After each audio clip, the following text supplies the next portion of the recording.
Hola y bienvenidos. Hoy vamos a meternos de lleno en el universo de El viaje del escritor, de Christopher Vogler. Tenemos aquí unos extractos clave y, bueno, nuestra misión es desgranar un poco su famosa adaptación del viaje del héroe, ese patrón narrativo que bebe, claro, de Joseph Campbell y también de las teorías de Carl Jung.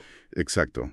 Vamos a ver cómo estas ideas que vienen de estudiar mitos antiguos pues se convirtieron en una herramienta súper práctica, primero en Hollywood, pero luego, bueno, mucho más allá. Así es, y lo interesante aquí, desde el principio, es que Vogler no se presenta como que ha inventado la pólvora, ¿eh? Él insiste mucho en que simplemente observó.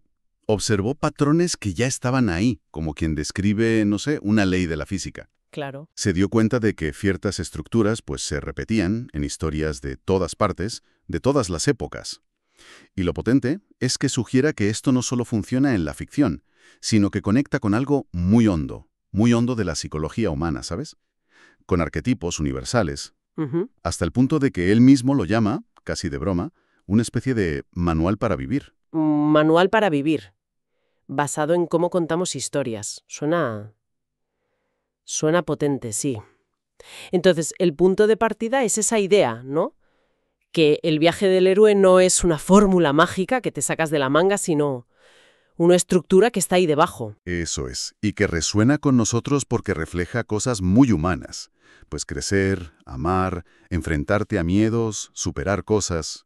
Precisamente, ahí está la clave de por qué es tan universal. No va solo de, yo qué sé, dragones y espadas, aunque también. Vogler lo ve como algo con muchas dimensiones. Puede describir un viaje físico, claro, la Odisea es el ejemplo clásico, pero también un viaje interior, psicológico, Ajá. como superar una adicción, o encontrar tu camino en la vida, o incluso el propio proceso de crear algo. Es un mapa, pero flexible, para distintos tipos de travesías. Y este mapa, además, no se quedó en la teoría pura y dura. Vogler lo puso a prueba donde más se cuece la narrativa moderna, en Hollywood. ¿Claro? Estuvo trabajando para estudios como Disney, Fox, y ahí condensó todo esto en un memorándum interno que se hizo famosísimo. 7 páginas, creo recordar. Una guía práctica del viaje del héroe. Sí, sí. Y esa guía, bueno, eso se convirtió casi en leyenda urbana en Hollywood. Iba pasando de mano en mano de un estudio a otro. Él mismo cuenta que le llegaban copias de vuelta de sitios que ni se imaginaba. ¡Qué bueno! Se volvió una referencia casi, obligada para guionistas, productores y, ojo, que llegó hasta el mundo de los videojuegos. Ahí la estructura del viaje encaja muy bien con cómo avanza el jugador, ¿sabes? Claro, tiene sentido. Pero bueno, cuando algo se hace tan popular, tan omnipresente casi, pues empiezan a salir las críticas, ¿no? ¿No hay riesgo de que se convierta en una fórmula? ¿Algo predecible que al final limite la creatividad? ¿Como pintar siguiendo los números? Es la gran tensión. Sí, y Vogler, él la reconoce, ¿eh? No la esconde. Insiste mucho en diferenciar entre forma y fórmula. A ver. El viaje del héroe sería la forma, vale. El esqueleto. Pero ese esqueleto necesita la carne de la originalidad, la voz única del creador para tener vida. Si lo usas de forma mecánica, pues sí, claro que puedes acabar haciendo clichés y cosas predecibles. Pero si lo entiendes como una guía flexible, pues puede ayudar a estructurar la historia y sobre todo a potenciar la conexión emocional con la gente, que inconscientemente reconoce estos patrones. Entiendo la diferencia. Forma frente a fórmula. Vale. Pero hay más críticas, ¿verdad? Se ha hablado de esto, del imperialismo cultural. ¿No estará esta estructura tan impulsada por Hollywood, imponiendo una visión muy concreta, muy occidental, de lo que es un héroe, de lo que es una buena historia? Ese es otro punto clave, sí. Y Vogler también entra ahí. Reconoce ese peligro. Admite que hay culturas que tienen sus reservas. Menciona, por ejemplo, Australia, con lo que llaman el síndrome de la amapola alta. ¿El qué? Perdona. El Tall Poppy Syndrome. Es como una desconfianza hacia el que destaca demasiado, ¿sabes? Y eso choca un poco con el héroe individualista típico. O menciona a Alemania, donde dice que hay cierta fobia al héroe por cómo se manipuló esa figura en la época nazi. Claro. Es un recordatorio de que lo universal, bueno, siempre tiene sus matices culturales. No es tan sencillo. Y está también la cuestión de género, que se le ha achacado mucho, que es un modelo fundamentalmente masculino. Sí, Vogler lo admite, reconoce un posible sesgo, dice que, bueno, que gran parte de la teoría, incluida la suya, la han desarrollado hombres.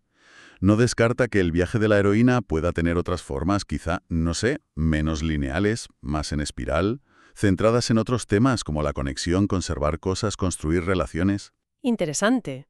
De hecho, recomienda explorar el trabajo de autoras como Maureen Murdoch o Jean Shinoda Bolen, que sí han profundizado en arquetipos femeninos y estructuras distintas. Es un campo que está ahí, abierto. O sea que, a pesar de las críticas, que si es una fórmula, que si imperialismo cultural, que si sesgo de género, Vogler defiende el modelo como una herramienta útil, adaptable, incluso ahora con la interactividad y los nuevos medios. Sí, sí. Argumenta que la narrativa lineal sigue teniendo mucha fuerza y que el modelo se adapta bien a formatos como los videojuegos, por ejemplo. De hecho, él cuenta una anécdota muy curiosa. ¿Ah, sí? Tuvo un encontronazo fuerte con un crítico, uno muy duro. Y en lugar de venirse abajo, interpretó al crítico como si fuera un guardián del umbral en su propio viaje personal. ¡Ostras! Verlo así, a través del modelo, le ayudó a manejar la situación, a integrar la crítica. Para él, fue como una prueba más de que el viaje del héroe no es solo teoría para escribir, sino que puede ser una lente, pues útil para entender tu propia vida. Vale, entonces ya tenemos el concepto general, de dónde viene, cómo se hizo popular y las polémicas que lo rodean. Pero, ¿cómo se aplica esto al escribir? Ahí es donde Vogler se pone muy práctico, ¿no? Adaptando el viaje de Campbell en un mapa más concreto, de 12 etapas. Eso es. Pero es importante recordar lo que decías. Es un mapa, no una ruta fija. Que el orden puede cambiar, que te puede saltar etapas. Exacto. La flexibilidad es... Es fundamental. Mira, en lugar de repasar las 12 así, una por una, como una lista de la compra, quizás sea más útil agruparlas. Pensar en los 3 actos clásicos que suelen tener las historias, ¿no? La salida del mundo ordinario, luego la inversión en el mundo especial y finalmente el retorno, pero ya transformado. Me parece buena idea, sí. Más visual. Empecemos por el acto 1, la salida.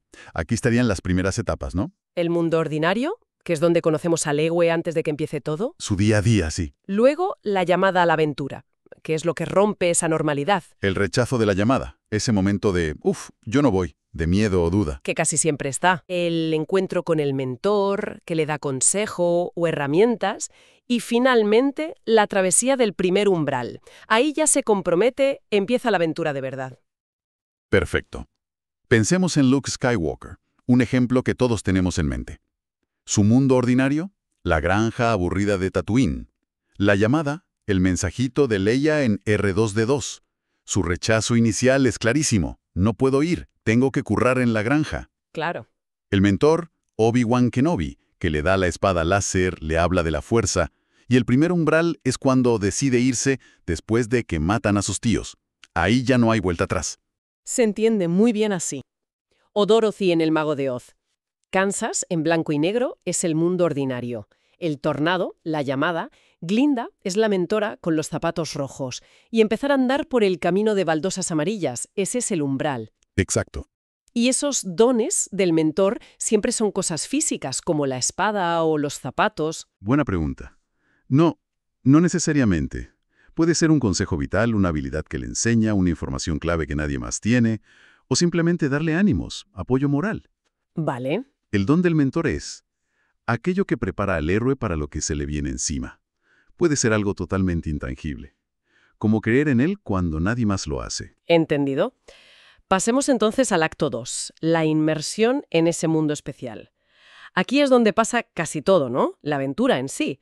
Tendríamos etapas como pruebas, aliados y enemigos.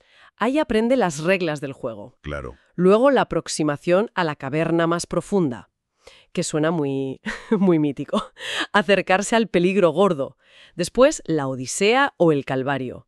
El enfrentamiento central, ¿no? Con la muerte, el mayor miedo. El punto más bajo. Y la recompensa, conseguir aquello por lo que se luchaba. Eso es. Este acto es el corazón de la transformación.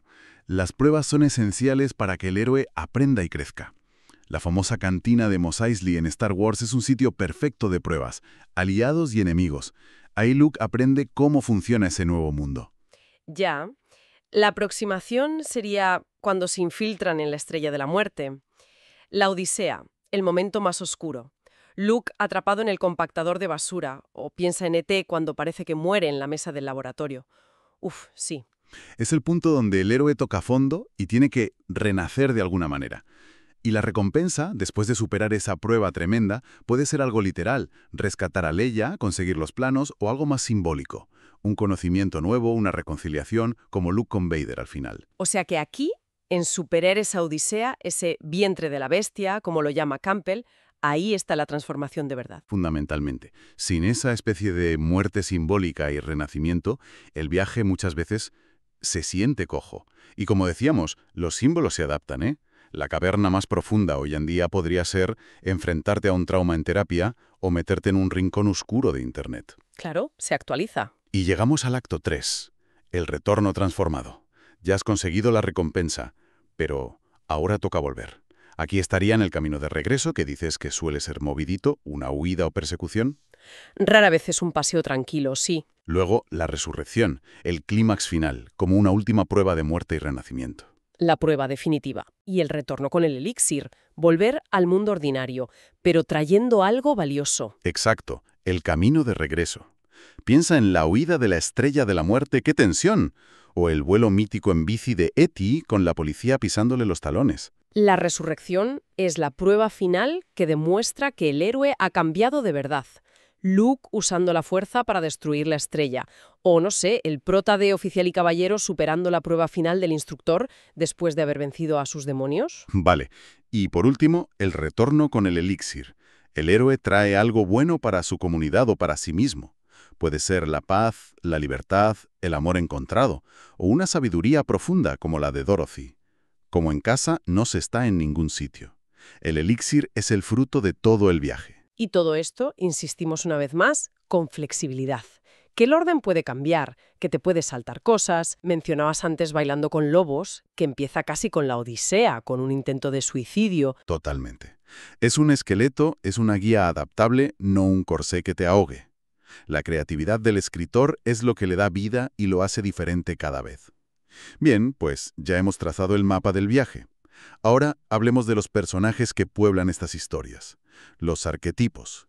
Esos personajes que parece que se repiten, que cumplen funciones parecidas en un montón de narrativas. Introducimos los arquetipos, sí. Y aquí la inspiración directa, clarísima, es Carl Jung y su idea del inconsciente colectivo. Jung decía que la mente humana comparte ciertos patrones, ¿no? Innatos, universales, que se ven en los sueños, en los mitos y, claro, en las historias que contamos. Los arquetipos serían como personajes primordiales, que viven en esa psique colectiva. Pero Vogler avisa que no hay que verlos como cajas cerradas, ¿no? Como roles fijos, sino más bien como funciones, o como máscara que los personajes se ponen. Exactamente. Esa idea ya la exploró un ruso, Vladimir Prop, analizando cuentas populares. Identificó funciones que se repetían: el que da algo, el que ayuda, el malo, más que personajes fijos.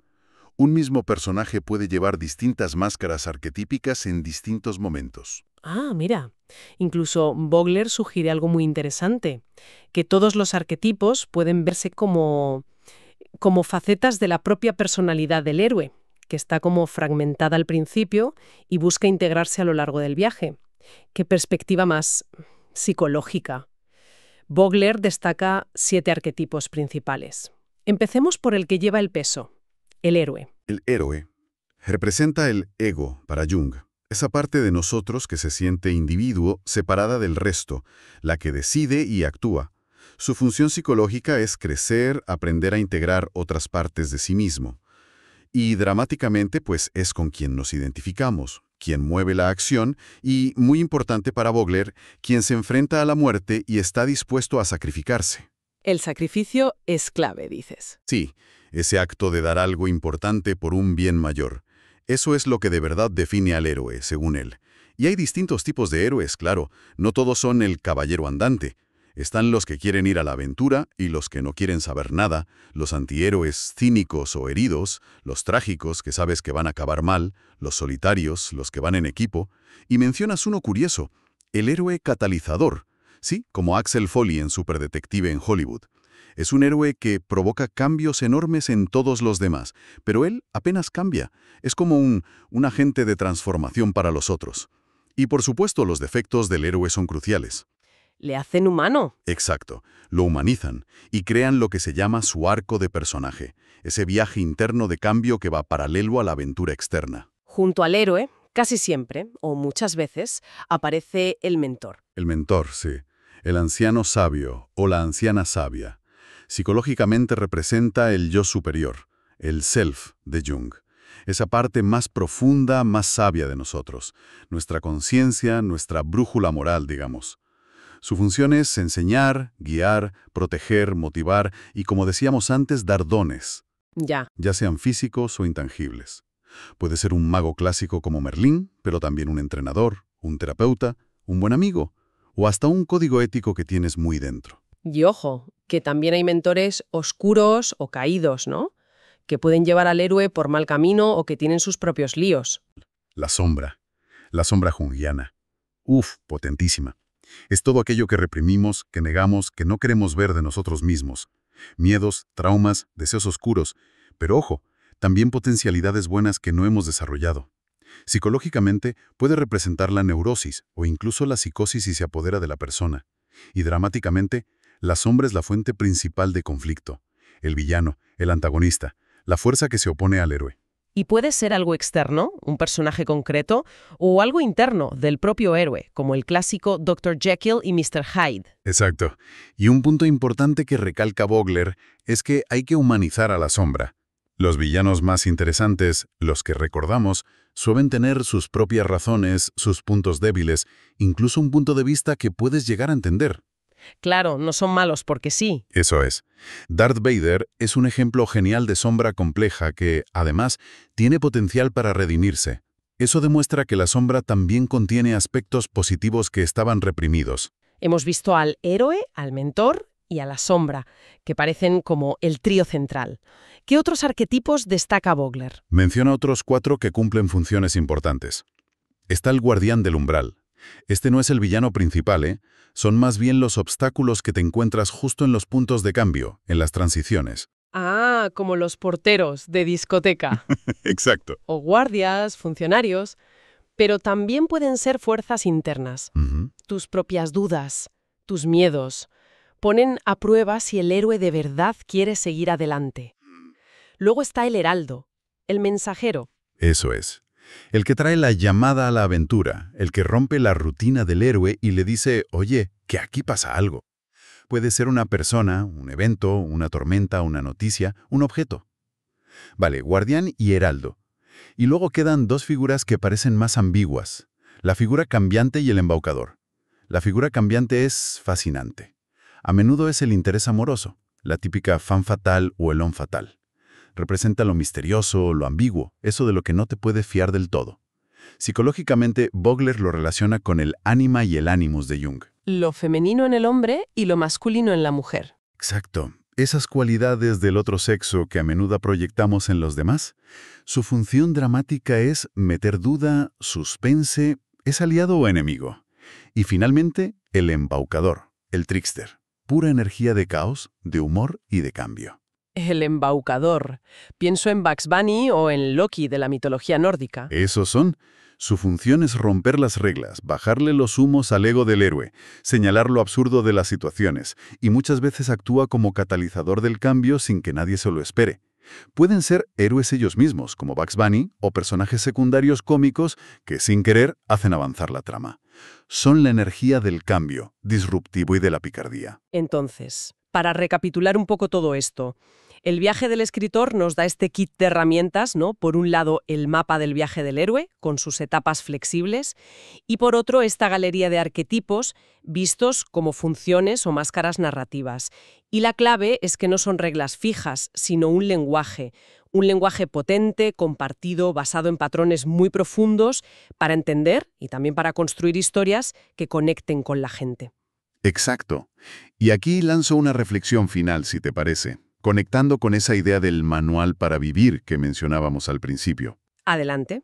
Si aceptamos la premisa de Vogler, que estos patrones son tan universales porque reflejan estructuras psicológicas muy hondas, ¿qué pasaría si intentamos usar esta lente para mirar nuestra propia vida? A ver. Identificar quiénes han sido nuestros mentores, qué guardianes del umbral hemos tenido que superar, ¿Cuál es nuestra sombra personal? ¿Qué llamadas a la aventura hemos aceptado o rechazado? Quizá ver nuestra propia historia a través de estos arquetipos y estas etapas, pues podría darnos perspectivas nuevas, inesperadas, sobre nuestros propios viajes vitales. Ahí lo dejamos, como algo en qué pensar.